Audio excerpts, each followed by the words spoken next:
Australia, land of the parrot. Australia is home to more native parrots than anywhere else on Earth.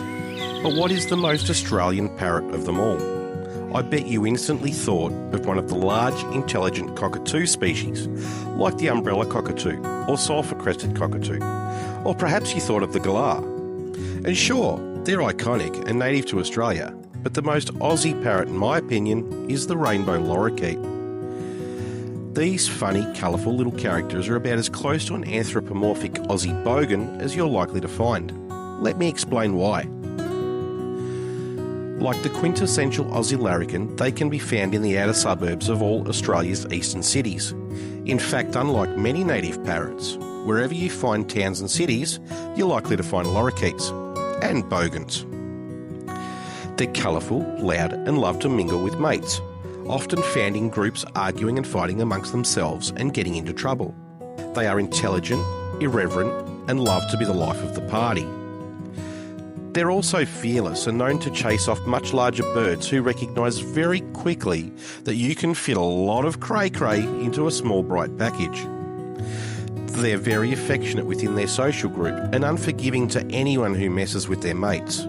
And to top it all off, they love nothing better than getting munted with their mates. Sounds pretty Aussie to me. Wild lorikeets in Adelaide and Alice Springs have been seen biting the stems of certain flowers to make the blooms blossom upright. When the flower opens, it collects rain which mixes with the pollen and ferments, making an alcoholic nectar that the lorikeets then get drunk on. This has become such a problem that authorities in these cities have had to fund drunk tanks for the birds, who get so paralytically pissed they can no longer fly or even walk, and hundreds of them at a time need somewhere to sleep off a massive hangover that can last over a week. Being intelligent, they readily learn to speak with emotive words, in particular curse words being their favourites. And it's not just captive lorikeets that do this. It's not unusual to hear wild lorries sitting in trees swearing at each other. And while on the surface this might sound hilarious, and you might be thinking, I want one, it's probably best to leave these funny little critters in the wild where they belong and appreciate them from a distance. While they domesticate easily, they're definitely for experienced bird owners for one main reason. Even the tamest, most placid lorikeet will, at some point, bite. They're moody, unpredictable, and can go from loving to psychotic quicker than you can blink. Biting is just what they do, even to the one they love the most in the world. They wear their hearts on their sleeves and they can be quite moody. This is partially due to their high-energy diet, but this is also how they act amongst themselves in the wild. Basically, it's just who they are. Being a nectar eater, they're also extremely messy. They leave sticky liquid poops all over the place, and while they can be trained to poop in one spot, this is not advisable since it can make them hold on to their poop, which can then cause issues and make them very sick.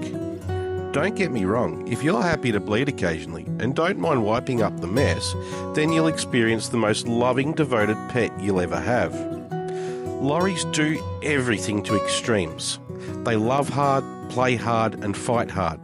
I think they're amazing and I'd not give my 3 up for the world, but I have to admit I was completely unprepared when I got my first lorikeet about 10 years ago.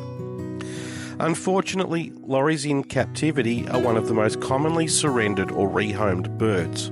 Also, they're one of the most abused. Many people can't help lashing out when bitten, and while these little birds are fearless, they're also quite small compared to us, and many humans harm their birds unintentionally as a result, particularly when young children are involved. I definitely recommend families with young kids don't adopt a lorikeet.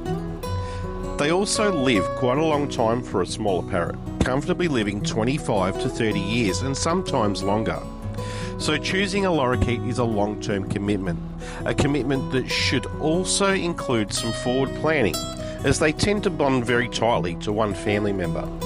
That being said, they will form positive relationships with all members of the family. It's just that they will often choose their one person over everyone else, and it's important to help them build relationships with multiple family members. Lorikeets in captivity breed and domesticate readily.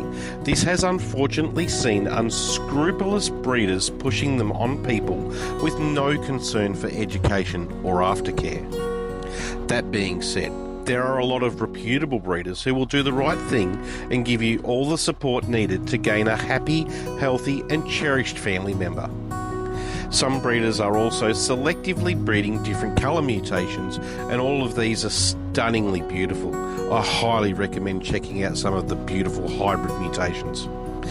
So in summary, the rainbow lorikeet is, in my opinion, the most Aussie parrot of all parrots. And like the Aussies they represent, they can exhibit traits that make us laugh, smile and love.